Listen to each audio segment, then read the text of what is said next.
161장. 예수께서 아에라에서 전도하신다. 예수께서 아에라의 제일 큰 광장에서 말씀하신다. 그러니까 나는 다른 곳에서 말한 것과 같이 구원을 받으려면 맨 먼저 반드시 알고 또 행해야 할 것들을 여러분에게 말할 생각은 없습니다. 여러분은 티몬의 덕택으로 그것을 알고 있고 알아도 썩 잘 알고 있습니다. 티몬은 옛날 율법의 지혜로운 회당장인데 지금은 이전 율법을 새 율법에 비추어 새롭게 하기 때문에 매우 지혜롭습니다. 그러나 나는 여러분이 지금 있는 상태에서는 볼 수가 없는 어떤 위험을 경계하게 하고자 합니다. 여러분이 지금 내게 대해서 가지고 있는 믿음에서 여러분을 떼어 놓으려고 하는 압력과 암시로 인하여 빗나게 될 위험 말입니다. 이제 나는 티몬을 얼마 동안 여러분에게 남겨두겠습니다. 그러면 티몬이 다른 사람들과 함께 그가 믿는 내 진리의 새로운 빛으로 성경 말씀들을 해석해 줄 것입니다. 그러나 여러분의 마음을 탐색해서 여러분의 마음이 진정한 사랑을 가지고 있고 착한 뜻이 가득하고 겸손하다는 것을 알고 났으니 여러분을 떠나기 전에 열왕기 사건의 어떤 점을 여러분과 함께 해설하고자 합니다. 유다의 왕 히즈키야가 사네립의 공격을 받았을 때 적국의 왕의 고관 세 사람이 왕에게 공포감을 주려고 왔습니다. 동맹이 파기된 것과 그를 벌써 포위하고 있는 열강들에 대한 두려움으로 공포감을 가지게 하려고 왔습니다. 그리고 사자로 온 고관들의 말에 엘리야킴과 셈나와 요한은 이렇게 대답했습니다. 백성들이 알아들을 수 없도록 말씀하십시오 하고. 그런데 이것은 백성이 공포에 사로잡혀 강화를 청할까봐 두려워서 그런 것이었습니다. 그러나 사네립의 사자들이 원하는 것이 바로 그것이었습니다. 그래서 완전한 히브리 말로 큰 소리로 이렇게 말했습니다. 히즈키야에게 속지 말라. 우리와 함께 너희에게 유익한 일을 해서 항복하여라. 그러면 각자가 그의 포도나무와 무화과나무에서 포도와 무화과를 따먹고 그의 빗물바지 웅덩이에 물을 마실 수 있을 것이다. 그러다가 너희들의 땅과 같은 땅에, 훌륭한 포도밭이 있는 땅에, 밀과 포도가 많이 나는 땅에, 올리브와 기름과 꿀이 나는 땅에 너희를 옮겨줄 것이니 너희는 죽지 않고 살 것이다 하고. 그리고 그러나 백성들은 침묵을 지키고 아무런 대답도 하지 않았다. 아무 대꾸도 하지 말라고 왕이 명령했기 때문이었다라고 씌어 있습니다. 자, 이렇습니다. 사네립은 영은 해치지 못하고 육체만 공격했지만 여러분의 적은 만물 중에서 가장 교만하고 가장 잔인한 폭군이 지휘하는 군대의 힘을 빌어 여러분의 영을 공격하는 것입니다. 나도 사네립의 군대보다 한층 더 사나운 세력에 의해서 포위된 여러분의 영혼을 불쌍히 여겨서 그러니까 여러분을 통하여 나를 공격하기 위하여 무서운 벌을 준다는 위협으로 나와 여러분에게 공포감을 주려고 하는 사자들에게 이렇게 청했습니다. 나에게만 말하고 지금 막빛에 태어나는 영혼들은 가만 내버려 두어라. 나를 괴롭히고 고문하고 비난하고 죽여라. 그러나 빛의 저 어린 자식들은 못살게 굴지 말아라. 그들은 아직 약하다. 언젠가는 강해지겠지만 지금은 약하다. 그들에게 악착같이 덤벼들지 말아라. 영들이 자유롭게 길을 택하는 것을 공격하지 말아라. 순박과 사랑으로 하느님을 찾는 사람들을 당신께로 부르시는 하느님의 권리에 악착스럽게 대들지 말아라 하고. 그러나 미워하는 어떤 사람이 그가 미워하는 사람의 부탁을 들어줄 수가 있습니까? 미움에 사로잡힌 사람이 사랑을 인정할 수가 있습니까? 그렇게 하지 못합니다. 따라서 그들은 한층 더 냉혹하게, 점점 더 냉혹하게 여러분에게 와서 말할 것입니다. 그리스도에게 속지 말아라. 우리와 같이 가자. 그러면 너희가 모든 좋은 것을 다 가지게 될 것이다 하고. 그리고 그들은 여러분에게 이렇게도 말할 것입니다. 만일 너희가 그리스도를 따르면 너희에게 불행이 올 것이다. 너희는 박해를 받을 것이다 하고. 그리고 여러분을 괴롭힐 것입니다. 너희들의 영혼을 구해라. 저 사람은 사탄이다 하고 말하면서 말입니다. 그들은 내게 관해서 많은 말을 할 것이고 여러분이 빛을 떠나도록 설득하려고 별별 말을 다 할 것입니다. 그러나 나는 여러분에게 유혹자들에게는 침묵으로 대답하시오 하고 말합니다. 그 다음 주님의 힘이 메시아이고 구세주인 예수 그리스도의 신자들의 마음에 내려오면 그때에는 여러분이 말을 할 수 있을 것입니다. 그것은 여러분이 말하는 것이 아니라 하느님의 성령께서 친히 여러분의 입술로 말씀하실 것이기 때문이고 여러분의 영이 은총으로 어른이 되고 믿음으로 굳세어지고 피할 수 없게 될 것이기 때문입니다. 끝까지 꾸준하시오. 나는 여러분에게 이것밖에 요구하지 않습니다. 하느님께서는 내 원수 중에 하나의 요술에 지실 수가 없다는 것을 기억하시오. 여러분의 병자들과 그들의 정신의 위안과 평화를 얻은 사람들은 여러분 가운데 와서 내 사랑을 꾸준히 가지고 내 가르침을 꾸준히 따르시오. 그러면 하늘 나라를 얻을 것입니다 하고 말한 사람이 누구인지에 대해 언제나 거기에 있는 것만으로 말을 해야 합니다. 내 행적은 내 말보다도 한층 더 말을 합니다. 그리고 증거의 필요가 없이 믿을 줄 아는 것이 완전한 지복이기는 하지만 나는 여러분의 믿음이 단단해지도록 하느님의 놀라운 일들을 볼 수 있게 해주었습니다. 빛의 원수들의 유혹을 당하는 여러분의 뇌에 여러분의 영혼의 말로 대답하시오. 나는 그분의 행적 속에 하느님을 보았기 때문에 믿는다고 하는 말입니다. 원수들에게는 활동적인 침묵으로 대답하시오. 그러면 이 두 가지 대답으로 여러분 빛 안에서 전진할 것입니다. 평화가 항상 여러분과 함께 있기를. 그리고 나서 광장을 떠나시면서 군중을 떠나보내신다. 주님, 그 사람들에게는 왜 그렇게 조금만 말씀하셨습니까? 시몬이 실망할지도 모르겠습니다 하고 나타나엘이 말한다. 그 사람은 의인이고 또 어떤 사람에게 위험을 알리는 것이 더 큰 사랑으로 사랑하는 것임을 이해하기 때문에 실망하지 않을 것이다. 그 위험이 아주 가까웠다. 역시 바리사이파 사람들입니까? 하고 마테오가 묻는다. 그들과 또 다른 사람들. 주님, 쇠약해지셨습니까? 하고 요한이 몹시 불안해하며 묻는다. 아니다. 여느 때보다 더 그렇지도 않다. 그렇지만 지난 며칠 동안은 더 행복하셨는데요. 아마 제자들을 데리고 계시지 못하게 돼서 그러신 거겠지? 그렇지만 제자들을 왜 돌려보내셨습니까? 아마 여행을 계속하실 생각이신 모양이지요. 하고 가리오 사람이 말한다. 아니다. 이것이 마지막 숙박지이다. 여기서는 집으로 돌아간다. 그러나 여자들은 이 계절에 여행을 더 계속할 수가 없었다. 여자들은 많은 일을 했다. 그 이상의 일을 해서는 안 된다. 그런데 요한은요. 요한은 병이 들어서 내가 그랬던 것처럼 어떤 인심 좋은 집에 가 있다. 그리고 예수께서는 티몬과 그 지방에 남아있는 다른 제자들과 작별을 하신다.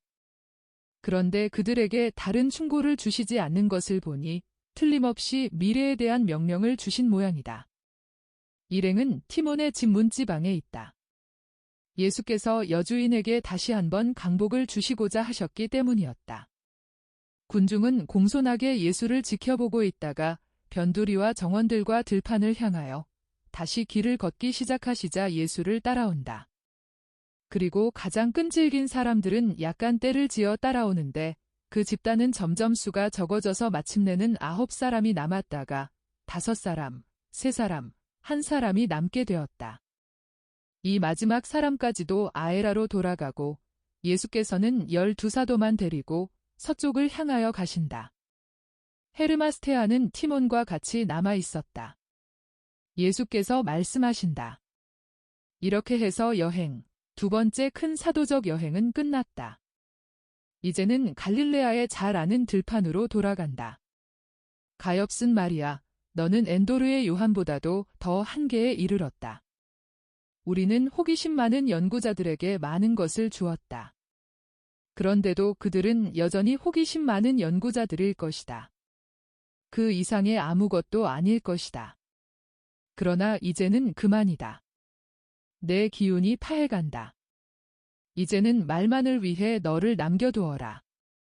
내 수많은 피로가 무익하다는 것을 확인한 그 같은 정신으로 수많은 내 피로도 무익하다는 것을 나는 확인한다. 그래서 내게 말한다. 말만을 위해서 나를 지켜라. 너는 대변자이다.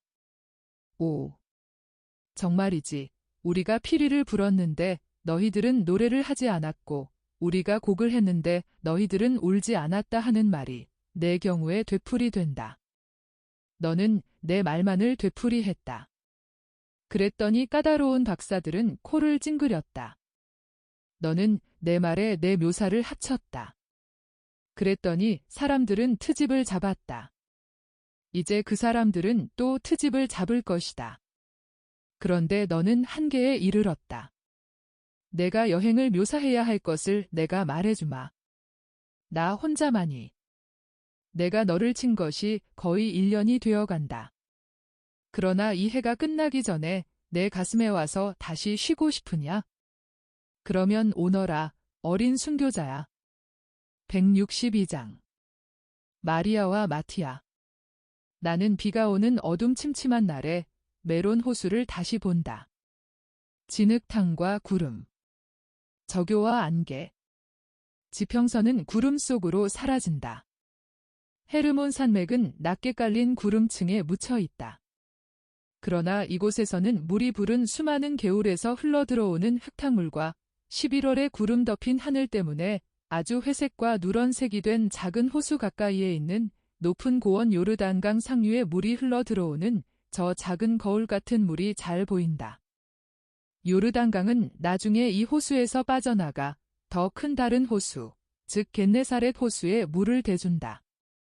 점점 더 음산하게 비가 오는 저녁, 어두움이 내려오는데 예수께서는 메론 호수 아래쪽에서 요르단강을 건너지르는 길로 걸어가시며 직접 어떤 집으로 가는 오솔길로 들어서신다. 예수께서 말씀하신다. 1944년 8월 20일에 보여준 마티아와 마리아에 대한 환시를 여기에 삽입하여라. 또 다른 예수와 두 어린이의 기분 좋은 환시. 예수께서 바사이 작은 길로 지나가시는 것이 보인다. 씨를 갓 뿌린 뒤처럼 흙이 곱고 빛깔이 짙은 것을 보면 이 밭들은 씨를 뿌린 지가 얼마 안 되는 것 같다. 예수께서는 두 어린이를 쓰다듬어 주시려고 걸음을 멈추신다. 4살이 넘지 않았을 사내 아이와 8살이나 9살쯤 되었을 계집아이다. 그들이 빛이 바래고 찢어지기까지 한 초라한 두 작은 옷을 입고 작은 얼굴은 침울하고 고통스러운 것으로 보아 매우 가난한 어린이들임이 틀림없다. 예수께서는 아무 말씀도 묻지 않으신다. 그들을 쓰다듬으시는 동안 뚫어지게 들여다보기만 하신다. 그리고는 작은 길 끝에 있는 어떤 집을 향하여 걸음을 재촉하신다. 시골집이기는 하지만 손질이 잘 되어 있고 바깥의 지면에서 옥상으로 올라가는 총계가 있는 집이다. 옥상에는 정자같이 올린 포도 덩굴이 있는데 지금은 포도송이와 잎이 없어졌다. 다만 벌써 누렇게 된 마지막 몇 잎만이 매달려 을씨년스러운 가을날의 습기 찬 바람 때문에 흔들리고 있다. 집의 난간 위에는 구름 덮인 회색 하늘이 예고하는 비를 기다리면서 비둘기들이 구구하고 울고 있다. 예수께서는 제자들의 앞장을 서서 집을 둘러싼 작은 돌담에 있는 투박한 격자문을 밀고 타작마당이라고 할 수 있을 마당으로 들어가신다. 마당에는 우물이 있고 한 구석에는 화덕이 있다. 나는 연기 때문에 벽이 더 어둡게 된 저 광이 화덕인 것으로 짐작한다. 지금은 거기서 나오는 연기가 바람에 밀려서 땅 쪽으로 기어간다. 발소리에 어떤 여자가 광 문지방에 나타나더니 예수를 보고는 기쁘게 인사를 하고 알리려고 집 쪽으로 달려간다. 늑수그레한 살찐 남자가 집 문에 나타나더니 예수를 향하여 급히 온다. 선생님을 뵙게 되다니 큰 영광입니다. 하고 말하면서 예수께 인사를 드린다. 예수께서도 인사를 하신다. 평화가 영감님과 함께 있기를. 그리고 덧붙이신다. 밤이 되어 가고 비가 오려고 합니다. 나와 내 제자들을 위해 보호처와 빵을 청합니다. 선생님, 들어오십시오. 제 집은 선생님의 집입니다. 하녀가 빵을 화덕에서 꺼낼 참입니다. 제 양들에게서 나온 치즈와 제 소유지에서 나온 과일들과 함께 그 빵을 선생님께 드리는 것이 대단히 기쁩니다. 들어오십시오. 들어오세요. 바람이 습하고 찹니다. 그리고 예수께서 지나가시는 앞에 몸을 구부리고 열린 문을 친절하게 붙잡고 있다. 그러나 곧이어 그가 보는 어떤 사람에게 대하여 갑자기 어조를 바꾸어 성을 내며 말한다. 또 내가 여기 왔어? 가라. 내게 줄 건 아무것도 없다. 가란 말이다. 알아들었니? 여긴 떠돌이들이 있을 자리는 없단 말이다. 그리고 입속으로 중얼거린다. 그리고 어쩌면 너같이 도둑인지도 모르는 사람들은 말이다. 애처로운 작은 목소리가 대답한다. 나으리, 불쌍히 여겨주셔요. 제 동생에게 빵 하나만이라도 주셔요. 저희는 배가 고파요. 화덕에서 활활 타는 불이 등불 역할을 해서 명랑해진 넓은 부엌에 들어가셨던 예수께서 문지방으로 오신다. 예수의 얼굴은 변하였다. 예수께서는 엄하고 슬프게 누가 배가 고프냐? 하고 물으시는데 그 말을 주인에게 물으시는 것이 아니라 말이 없는 타작마당과 잎이 떨어진 무화과 나무와 침침한 우물에 대고 통틀어 물으시는 것 같다. 주님, 제가요. 제 동생과 제가요. 빵 하나만 주셔요. 그러면 저희는 가겠습니다. 예수께서 이제는 밖으로 나오셨다. 점점 더 짙어가는 황혼빛과 다가오는 비 때문에 어두워진 대기 속에 나와 계시다. 이리 오너라 하고 말씀하신다. 주님, 무서워요. 오라니까 그러는구나. 나를 무서워하지는 말아라. 진모퉁이 뒤에서 계집아이가 나온다. 그의 초라한 작은 옷에 그의 어린 동생이 매달렸다. 몹시 무서워하면서 온다. 겁 많은 눈길로 예수를 쳐다보고 겁에 질린 눈으로 집주인을 쳐다본다. 집주인은 그 아이를 무섭게 노려보며 말한다. 선생님, 얘들은 떠돌이들입니다. 그리고 도둑들입니다. 조금 아까 얘들이 앞찾기 옆을 파다가 들켰습니다. 틀림없이 도둑질을 하려고 들어오려고 했던 것입니다. 얘들이 어디서 왔는지는 아무도 모릅니다. 이 고장 애들이 아닙니다. 예수께서는 그의 말을 들으시는 것 같다. 창백한 작은 얼굴에 따아내린 머리가 흐트러진 계집아이를 뚫어지게 들여다보신다. 따아내린 두 갈래 머리가 귀까지 내려와 있는데 머리끝은 헝겊 두 조각으로 잡아맸다. 그러나 가엾은 계집아이를 보시는 예수의 얼굴은 엄하지 않다. 예수의 얼굴은 슬프다. 그러나 계집아이의 용기를 북돋아 주시려고 미소를 보이신다. 내가 도둑질을 하려던 것이 사실이냐? 바른 대로 말해라. 아닙니다. 배가 고파서 빵 한 조각을 달라고 청했는데 주지 않았습니다. 기름을 바른 빵 껍질이 저기 앞찾기 곁에 땅에 떨어져 있는 것을 보고 그것을 집으러 갔습니다. 주님, 배가 고파요. 어제는 빵 한 개만을 받았어요. 그걸 마티아를 주려고 두었었어요. 사람들은 왜 우리를 엄마와 함께 무덤에 묻지 않았어요? 계집아이는 슬퍼서 울고 동생도 누나와 같이 운다. 울지 말아라. 예수께서는 계집아이를 쓰다듬으며 위로하시고 당신께로 끌어당기시면서 말씀하신다. 대답해라. 어디서 왔니? 에스드렐론 평야에서 왔어요. 그리고 여기까지 왔단 말이냐? 그렇습니다. 주님. 내 엄마가 죽은 지가 오래됐니? 그리고 아버지는 있니? 아빠는 추수할 때에 일사병으로 죽었어요. 그리고 엄마는 지난 달에 죽었어요. 엄마가 아기를 낳다가 둘 다 죽었어요. 그러면서 더 운다. 너는 친척도 없니? 우리는 아주 멀리서 왔어요. 우린 가난했어요. 그리고 아빠는 고용살이를 해야 했는데 이젠 죽었어요. 엄마도 아빠와 같이 죽었고요. 주인이 누구였었는데? 바리사이파 사람 이스마엘이요. 바리사이파 사람 이스마엘. 예수께서 이름을 되풀이하시는 방식을 나타내는 것은 불가능한 일이다. 내가 스스로 나왔니? 그렇지 않으면 그 사람이 내쫓았니? 내쫓았어요. 그 사람은 길바닥으로 나가라, 굶주린 개 같은 것들이라고 말했어요. 그런데 야곱, 당신은 왜 이 어린 것들에게 빵을 주지 않았소? 빵과 양젓 조금과 이들의 피로를 풀어줄 건초 한 줌을? 하지만 선생님, 제게는 그저 저 먹을 빵이 있을 뿐입니다. 양젓도 별로 없고요. 또 이 애들을 집에 들인다는 것은? 이 애들은 떠돌이 짐승과 같습니다. 좋은 얼굴로 대해주면 떠나지를 않습니다. 그래, 당신에게는 이 두 불행한 아이들에게 줄 자리와 빵이 없단 말이오. 야곱, 당신이 정말 그런 말을 할 수 있소?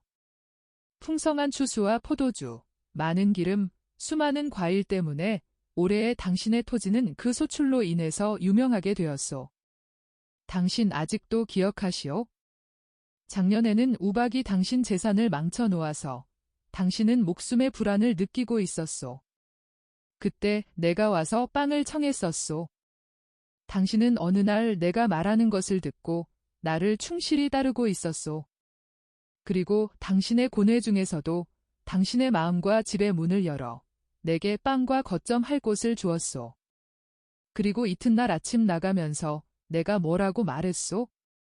야곱, 당신은 진리를 깨달았습니다. 항상 자비를 베푸시오. 그러면 자비를 얻을 것입니다. 당신이 사람의 아들에게 준 빵의 대가로 이 밭들이 당신에게 풍부한 밀을 줄 것이고 마치 이 밭에 바다에 모래알들이 있듯이 가득 찰 것이고 올리브나무들은 올리브로 뒤덮일 것이며 당신의 사과나무들은 사과의 무게로 가지가 휠 것입니다 하고 말했소. 당신은 이 모든 것을 받았고 그래서 올해는 당신이 이 지방에서 제일 부유한 사람이 되었소. 그런데 당신이 두 어린아이에게 빵을 거절하는구려. 하지만 선생님은 선생님이셨습니다. 바로 나는 선생님이었기 때문에 돌을 가지고도 빵을 만들 수가 있었소. 이 어린 것들은 그렇게 못하오. 이제 나는 당신에게 말하오. 당신은 새로운 기적을 보게 될 것이고 그 때문에 고뇌를 겪게 될 거요. 큰 고뇌를. 그러나 그때에는 가슴을 치면서 나는 이렇게 당해 마땅하다고 말하시오. 예수께서 어린이들에게 울지 말고 저 나무에 가서 과일을 따오너라 하고 말씀하신다. 그렇지만 저 나무에는 아무것도 없습니다. 주님하고 계집아이가 반대를 한다. 가봐라. 계집아이는 가더니 옷을 올려서 아름다운 빨간 사과를 가득 담아 가지고 돌아온다. 먹어라. 그리고 나를 따라오너라. 그리고 사도들에게 말씀하신다. 이 두 어린아이를 쿠자의 요한나에게 데려다 주자. 요한나는 받은 은혜를 기억할 줄 알고 또 자기에게 자비를 베풀어 준 사람에 대한 사랑으로 자비를 베푼다. 가자. 그 사람은 깜짝 놀라고 자존심이 상하여 용서를 받으려고 해본다. 선생님, 밤이 되어 갑니다. 그리고 길을 가시는 동안 비가 올지도 모릅니다. 제 집으로 도로 들어오십시오. 하녀가 빵을 화덕에서 꺼낼 참입니다. 저 애들 줄 것도 선생님께 드리겠습니다. 소용없소. 당신은 그 빵을 사랑으로 주지 않고 순전히 약속된 벌이 무서워서 줄 거요. 그러면서 처음에 아무것도 없던 나무에서 따다가 굶주린 두 아이가 아귀아귀 먹고 있는 사과들을 가리키며 계속 말씀하신다. 그러면 이것은 그 기적이 아니란 말씀입니까? 아니요. 예수께서는 매우 엄하시다. 아이고. 주님, 저를 불쌍히 여겨주십시오. 저는 깨달았습니다. 주님은 제 추수를 통해서 저를 벌하려고 하시는군요. 주님, 불쌍히 여겨주십시오. 나보고 주님이라고 말하는 사람 모두가 나를 차지하지는 못할 것이요. 사랑과 존경을 보이는 것은 말로 하는 것이 아니라 행위로 하는 것이기 때문이요. 당신이 가진 만큼 동정을 받을 것이요. 저는 주님을 사랑합니다. 그것은 사실이 아니요. 사랑하는 사람이 나를 사랑하오. 이것이 내 가르침이기 때문이요. 당신은 당신 자신밖에 사랑하지 않소. 당신이 내가 가르친 대로 사랑하면 주님이 다시 올 거요. 지금은 나는 가오. 내 머무름은 선을 행하고 슬퍼하는 사람들을 위로하는 데 있고 내가 고아들의 눈물을 씻어줄 때에 있소. 암탉이 방어 능력 없는 병아리들을 날개를 펴서 보호하듯이 나도 마찬가지로 고통을 당하고 괴롭힘을 당하는 사람들 위해 내 능력을 발휘하오. 얘들아, 가자. 너희들은 곧 집과 빵을 얻을 거다. 야곱, 잘 있으시오. 그리고 걸음을 걷는 것으로 만족하지 않으시고 피로한 계집애를 안게 하신다. 안드레아가 계집애를 안고 그의 겉옷으로 감싼다. 예수께서는 꼬마를 안으신다. 그리고 일행은 울지 않게 된 불쌍한 짐을 안고 이제는 어두워진 작은 길로 해서 떠나간다. 베드로가 말한다. 선생님. 애들에게는 선생님이 갑자기 오신 것이 큰 행운입니다. 그러나 야곱에게는 선생님, 어떻게 하실 겁니까? 정의를. 그의 곡식광이 가득 차 있어서 오래 갈 터이니까 굶주리지는 않을 것이다. 그러나 파종한 것이 나달을 내지 않을 것이고 올리브나무와 사과나무에는 잎밖에 없을 터이니까 흉년이 들 것이다. 이 죄 없는 어린아이들은 빵과 집을 내게서 얻은 것이 아니라 내 아버지에게서 얻은 것이다. 내 아버지는 고아들의 아버지이기도 하시기 때문이다. 수풀 속에 있는 새들에게 둥지와 먹을 것을 주시는 그분이 말이다. 이 아이들은 또 이 아이들과 더불어 모든 불행한 사람들은 아버지께 죄 없고 다정스러운 아들들로 남아있을 줄 아는 불행한 사람들은 그들의 작은 손에 하느님께서 먹을 것을 놓아주셨고 온정이 넘치는 배려로 자기들을 인심 좋은 집으로 데려다 주셨다고 말할 수 있을 것이다. 환시가 끝나고 내게는 그로 인하여 크나큰 평화가 남아있다.